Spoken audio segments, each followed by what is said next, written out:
they keep all that seafood fresh. Of course, what they did is they would have these baskets that they had woven from reeds, and they would bring them up the rivers and just keep all of that fresh by bringing it up through the rivers until they got to this region. And apparently it was real luxury to get this seafood for the inland tribes. So it must have been happening for tens of thousands of years to create this 10-metre deep pile of various seashells, clams, and peppies and other things. It's just an amazing sight to see up there, but nobody knew about it until the bushfires came through. So anyway, just an interesting little sort of side story background to just the age of the valley. Of course, in the late 1800s, this became more a farming area as the Canberra region was further settled.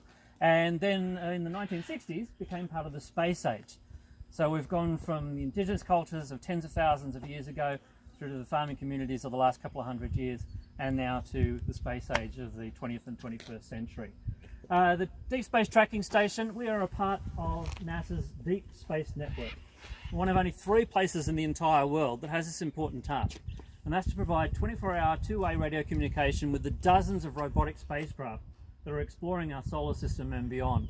All those little robots exploring planets and moons and asteroids and comets and looking out into deep space at other stars and galaxies, watching our own star, of course, our sun, all day, every day. And then a bunch of other little spacecraft, little sprinkling, that keep an eye here on our corner of the universe, here on planet Earth.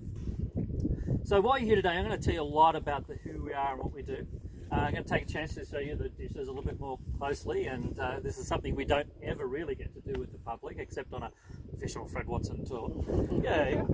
And so think yourself privileged. And if our time permits and everything, depending how much time we've got out here, we'll also go to our visitor centre, so I can show you various exhibits, displays we have there, and just a very short little presentation at the end, a few interesting visuals about some missions coming up.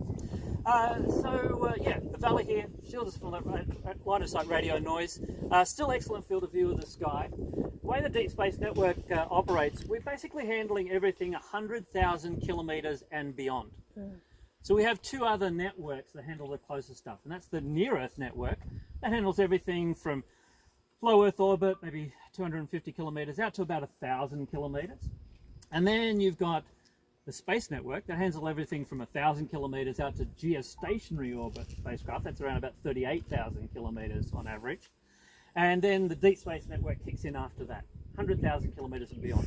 So, yeah, sort of a third of the way to the moon, and then the rest of the universe. That's our backup. That's our job, right? To do all that work. So we have 2 other stations in our network. One in Madrid, Spain, and one in Goldstone, California, about 200 kilometres outside of Los Angeles. Between the 3 stations, separated by about 1/3 of the world each, as the Earth turns, there's always one station watching every part of the universe 24 hours a day. And the way the Deep Space Network operates, in years past, in the last sort of 55 years or so, we've operated so that each station just ran its own antennas. So that's the way it ran. There were people here 24/7, crews making sure everything was running, the control room, always with people in it.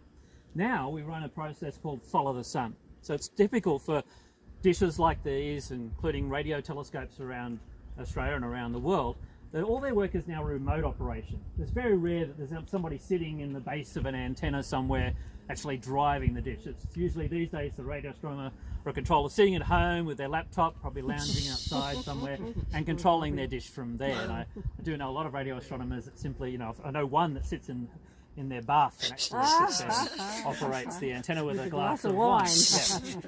So the dish is going everywhere. Anyway, by the end of the track. See more. Yeah. Come on, Glenn, name names. That's a private list for the book. So today we run in remote operations as well in the Deep Space Network. So during daylight hours at each station, we run a process called Follow the Sun. So during the daylight hours at that station runs the entire network around the world. So right at the moment from our control room, which unfortunately, I'm sorry to say, I can't take you to today because of the COVID restrictions, but I will tell you a lot about it. Basically right at the moment we're running our station here, all of our antennas, running all the ones in Madrid, Spain and the ones in Goldstone, California. It actually has worked out much better for the people who normally were working shifts here on site. They don't have to be here all day, every day. and so they can just, it's a better lifestyle for them and everything else. So that's actually been a very big change in the network in the last few years. All of our communications go in and out of the site via optic cables. So it's not relayed again via satellite over to scientists around the world. We just send it out on network cables. There's several links running out of the site, so there's no chance of us ever losing our link unless Telstra or a farmer puts a backhoe through every single cable at the same time. So nice and safe for those communications. There had been systems in the past here on site where we were able to, in an emergency, we could relay out with microwave links. You can see up on the hill up there, you can see a microwave tower. That's no longer used anymore, but it would link here directly with Telstra Tower in town. And so that then would go back into the cable network and then over to the Jet Propulsion Labs in Pasadena, California. And it's JPL, Jet Propulsion Labs in California, where all of our data goes to. Now, right at the moment, we're handling actually around about 37 missions representing 26 different nations around the world. So not just handling missions for NASA for the United States, we handle missions for Japan and India and for all the European nations as well. We have got agreements signed up with Russia and China, so if they send deep space missions, we can support them as well. There's even other countries now looking at deep space missions, in fact, right at the moment, United Arab Emirates has a mission on its way to Mars, which we're supporting, and other countries like Malaysia and even New Zealand is talking about some deep space missions in the future through their Rocket Lab company, a private consortium that launches small satellites. They've got some payloads that they're going to be sending for NASA off to places like the Moon and even to Venus over the next few years. So all of these countries use the Deep Space Network. Now, the European Space Agency also have their own small network. In fact, there are 3 stations around the world. One is over in Western Australia, a 35-metre antenna at Nunorcia, about maybe an hour and a half, hour and 3/4 drive out of Perth. And from that site, they can support some of their European missions. But because of the nature of their antennas and the frequencies they work at, they generally don't handle missions beyond the planet Mars. So they will come to the Deep Space Network to handle everything else. At the present time, we've got 7 missions just studying that thing up there, the Sun, our star, in the middle of our solar system. There's a mission currently on the way to the planet Mercury, the Bepi-Colombo mission, a joint mission between the Japanese and European space agencies. That just made a close approach of Venus, I think 2 days ago, getting a little gravitational kick from that world to send it on a couple of other round trips around the Sun, a few more encounters, or another encounter with Venus, and then 5 encounters with Mercury before it finally reaches Mercury orbit in 2025. So that all went very, very well and was handled, the communications through our site here. So what else we got? With Venus at the moment, you have the Japanese mission Akatsuki, currently in orbit around that world, sending back remarkable data from that planet. There are 4 spacecraft in activity at the Moon at the current time. You've got 8 missions currently active at Mars, with 3 more on their way. So Mars is the traffic jam of the solar system at the moment. We refer to Mars now as the planet of the robots. It's inhabited by machines. Do you do any controlling of the spacecraft? So all of the commanding to control those spacecraft, is linked through the Deep Space Network, but we don't actually decide what the spacecraft will do. That's up to the mission teams, the scientists who have worked for these missions, and for years and years in many cases. So it's up to us to ensure that the commands get there, that data gets back. We've got a mission course at Jupiter. We've got a mission out in the asteroid belt at the moment, 2 in fact. We've got missions out at Jupiter at the present time, the Juno spacecraft. Nothing at Saturn right now, but for 20 years we supported the Cassini mission. I'll tell you a little bit more about Cassini later. And nothing at Uranus and Neptune at present time, although of course we had the twin Voyager spacecraft, or particularly Voyager 2, visit those 2 outer gas giants. And the New Horizons spacecraft, of course, which visited Pluto in 2015, continuing its outward journey, has already encountered another object out there in the Kuiper Belt, an interesting little object called Arakuth, and may actually encounter a few more in the next few years. And of course, as I just mentioned, we're also supporting the 2 twin Voyager spacecraft, Voyager 1 and Voyager 2, which are currently our most distant spacecraft from the Earth. Voyager 1 and Voyager 2 launched back in 1977, leaving on August 20th and September 5th of that year. headed out to go on the grand tour of the solar system, to explore the giant planets of our solar system, Jupiter, Saturn, Uranus and Neptune, sending back some of the first really detailed observations of those worlds. Of course, Voyager 1, after its Saturn encounter, it headed northward out of the ecliptic plane, heading out of our solar system, and Voyager 2 continued on to Uranus and Neptune, finishing its last encounter in 1989. Since then, the two Voyager spacecraft have really just kept going. Each of those spacecraft continued to travel out into space every single day, travelling at around about 17 kilometres per second. So it's like going from here back out of town in the blink of an eye. They travel about 1.4 million kilometres per day going through space. Now at that speed, after what has now been, what are we now, 40, 50, whatever it is, years, 40, what's it, 1937, yeah, so 43 years that they've been out there, nearly 40, well, 44 years now. Gosh, time flies by, 2020. Voyager 2 is currently at a distance of about 18.6 billion kilometres from the Earth, and Voyager 1 is the most distant spacecraft from the Earth, currently at 22.7 billion kilometres from the Earth. So about 4.25 times further away than the average orbit of Pluto. So we still talk to both Voyager spacecraft every single day. It's still telling us new and unique things about a region of space way beyond the planets, way beyond now the magnetic bubble of our sun, the magnetosphere, and now in a region of space that we refer to as interstellar space, the space between the stars. How much power? Now for the Voyager spacecraft, so they don't operate on solar, they operate on a thing called an RTG, a radioisotope thermoelectric generator. Effectively just some, the heat generated from decaying plutonium being turned into electricity. The entire spacecraft currently runs on about 40 watts, so not much more than a sort of dull light bulb you might have at home. Of course, there's only about 19 of those watts which is dedicated to the transmitter on board the spacecraft. So, to give you an idea of just how sensitive our dishes are, and the remarkable work that they do, and why they need to be so big, I talked before about capturing whispers from deep space. So from Voyager, when it transmits at about 19 watts, so about the power it takes to run the light bulb in your refrigerator, imagine trying to see your fridge light from 22.7 billion kilometres away. That's already very, very tiny. But by that tiny, tiny signal, it travels all the way back to Earth. It spreads out, becomes incredibly thin and diffuse. By the time that signal gets all the way back to Earth, the signal footprint is now larger than the Earth's orbit around the Sun. So you spread that 19 watts over that enormous area. So the signal we actually receive here at the dish is equivalent, we sort of round it out to these terms, it's equivalent to about 1/20 billionth the amount of power generated by a watch battery. It's a whisper. For anybody technically minded, it's currently at minus 156 dBm.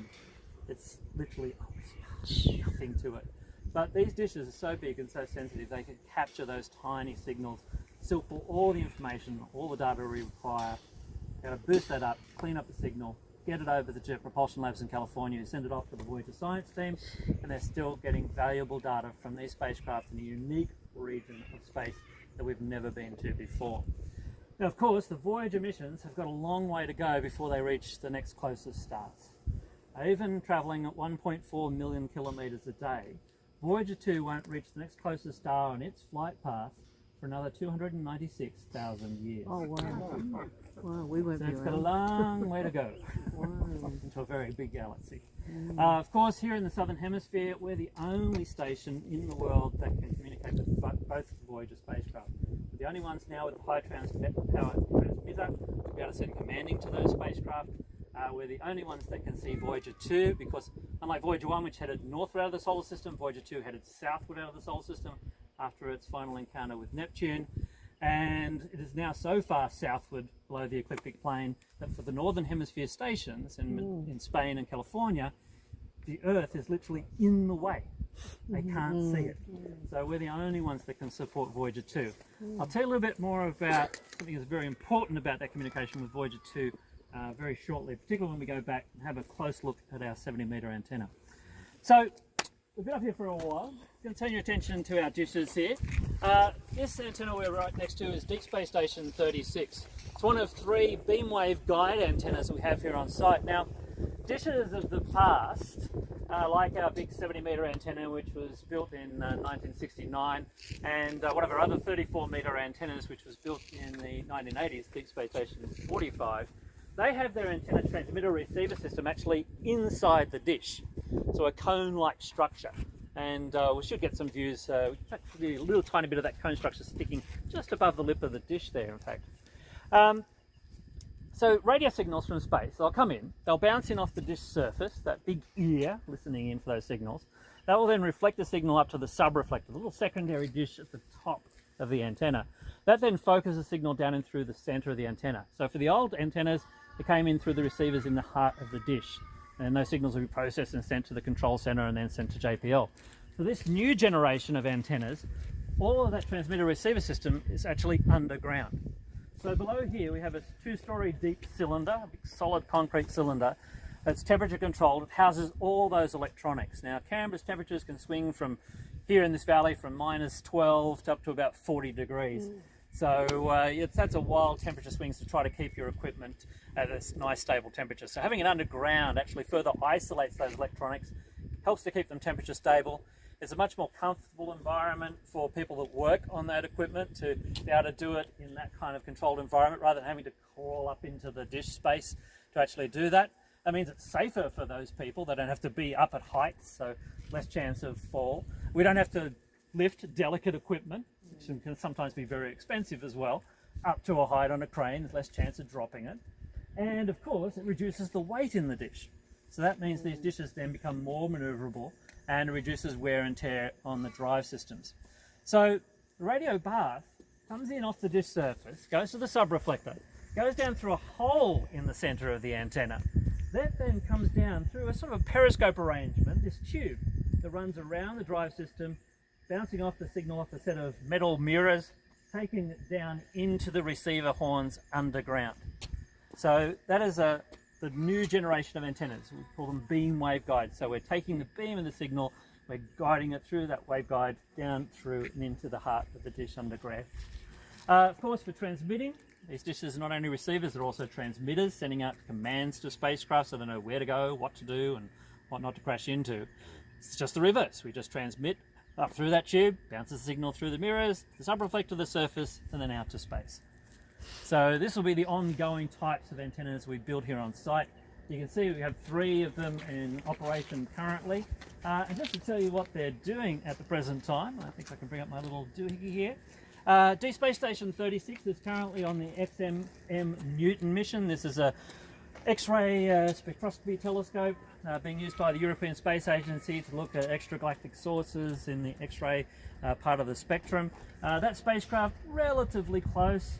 It's about 91.98 thousand kilometres away. So that's actually one of the closest spacecraft. It's right on that sort of 100,000 kilometre sort of area that we'll do communications with. At the moment, that's what Deep Space Station 36 is doing. Antenna 35 at the moment is currently on the Parker Solar Probe. This is a NASA mission making some of the closest flybys of our sun at the present time. That spacecraft recently did a flyby of the sun. It's currently 165.3 million kilometres away, so just around the corner.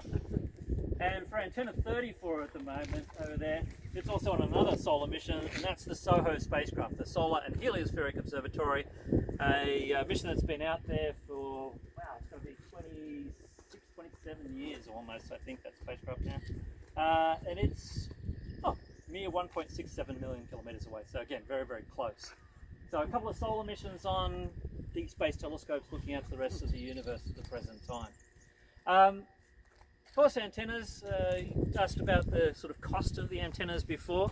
The 2 new antennas on site is 35 and 36. They've come online over the last few years. It was a part of a $120 million project to extend the capacity of our station here. And of course, they're also extending the capacity of other stations in our network at the present time, building 2 new dishes over in Spain. They'll then build another dish over in California, and then they'll come back here and build another antenna here on site. We need these extra dishes, these extra ears on the universe, just because there's so many spacecraft planned to go out there over the next few years. And not only robotic spacecraft, but of course a return to human spaceflight, leaving Earth orbit again, heading back to the moon, and eventually onto the planet Mars. It will be a key part of those missions. tell you a little bit more about how we were a key part of those missions in the past, a little bit later in our tour. So good chance to, again, if you haven't taken photos, take photos. What I'd like to do along the way is to take some photos of you. So what I'd like to do is get you all here.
What's currently at asteroid Bennu, and that's the OSIRIS-REx spacecraft, which is going to land on the surface here and loading up. Takes a second. We'll hit asteroid Bennu. There it is, and you can sort of zoom around it, have a look at it, and then of course we just zoom out a little bit and go to the OSIRIS-REx spacecraft, and there's the OSIRIS-REx spacecraft, and you can follow it in real time as it touches down on the surface this week. So it's a marvellous little program. It's all free. You can just basically set up mission control at home. It's really great. Have it in your pocket. It's just great. I'm just going to wrap up with you just with a quick little 3-slider that I do like to show people when they come here, because I think it says a lot about us as human beings and our desire to explore. You're out on this fantastic tour at the moment. You're going to go to lots of different places, and hopefully at the end of the day it stays clear and you get to see a really beautiful sunset. I'm sure we've all watched sunsets here on Earth at some point in time. We have a lovely blue and sometimes cloudy sky during the day. At sunset we see pretty colours. Oranges, pinks, reds, golden colours in the sky. Well, this is a picture of a sunset, but it's not sunset on the Earth. This is a sunset on the surface of the planet Mars. That was our sun, setting below the horizon of an alien planet. This is a picture taken by the Mars rover Spirit back in 2007, in fact. This is a site that robots are seeing right now, but this is a site human beings will eventually see. One of us, or a whole bunch of us, will stand on the surface of that world one day. Now, we're not ready to send people to Mars quite yet, despite what Elon wants to do. It really will be sometime into the 2030s, if not a little bit later, depending on how we do it, to get people to the surface of the planet Mars. We might go into orbit first, we'll certainly visit the moons of Mars, we'll eventually might do telepresence on the surface robotically, we might eventually go down ourselves. But those people, when they get there, they're going to have to do a few things. One, when they get there, they're going to have to come up with some great words to say, so that we can all, become part of that moment. They're going to have to do that thing that human beings do every day, and that's explore. You're doing that right now. We all go out every day, we explore, we learn, we make discoveries. We'll do that on Mars as well. We'll climb those mountains, we'll see what's beyond the horizon, we'll pick up that rock and maybe, just maybe find, see something scuttling away. The third thing we'll need to do is just relax and just take it all in. That's what good explorers do. They go to the high peaks, they sit down and they just take in the surroundings. And this is a view that they'll get at the end of the day of exploring. They'll sit down somewhere on a rock in their spacesuit and they'll get to watch this beautiful sunset.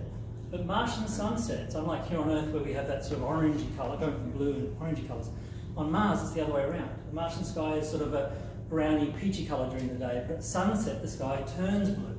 It's the opposite of the Earth. Now here on Earth, during the evening, it's clear, we'll see stars coming out in the sky. Occasionally we'll get one particular bright star, we'll say, oh, that's our evening star. Quite often it's things like Venus and other things. Mars has an evening star, so you can see it just up there. But the evening star of Mars is really special because it currently has 7.5 billion people on it. That's us. That's the Earth right there. We are just a tiny shining star to a whole other world. Now, as I said to you, it's going to be at least another 15, 20 years before we send people off to Mars. So think about it, who will those people be? Well, they'll be your children, your grandchildren, great-grandchildren in some cases. Because the generation that's alive today, if they're sort of similar to the generation that went to the moon, and all those people that went to the moon, they were sort of in their mid to late 30s, between about 36 and I think the oldest actually was 49, that was Lynne Chevor. But they're all in that sort of 30 to 40 age group. So somebody going to Mars now is going to be in that age group 15 to 20 years from now. And they're alive walking around on Earth today. They're probably somewhere between the ages of around about sort of 16 to 24. So that's our kids, that's our grandkids. They're the generation that we're going to walk on Mars and exploring those outer worlds. We're the generation of Apollo. The generation coming along is the generation of Artemis and the missions from Mars, the Ares missions, probably called. So we have a task in this journey. We can tell them all the things, encourage them to do all those things that they may think is impossible now, the things that they could be doing in the future. We were part of that impossible generation. Who thought, when I was born in 61, who thought we'd be walking on the moon just 9 years later, or 8 years later? We can be doing that now. We can be saying the impossible is possible. We can all be part of that journey, doing what we can to encourage our kids and our grandkids and our great-grandkids to take those journeys, to go off to a place like Mars, to sit down at the end of a day of exploring and watch a beautiful blue sunset, and to look up at a little place called planet Earth, where their journey and our journey into the universe is only just beginning from. And I'll leave it at that. Thank you for coming and seeing us today. I hope you enjoyed your visit to the Deep Space Tracking Station.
I'm looking for somebody new and exciting. I'm looking for someone like you. I'll tell you the reason why you're so inviting. You look like no other girls do. Your extra leg is quite divine. Your scaly nose just tells me I must make you mine. I'm looking for somebody new and exciting. I'm looking for someone like you.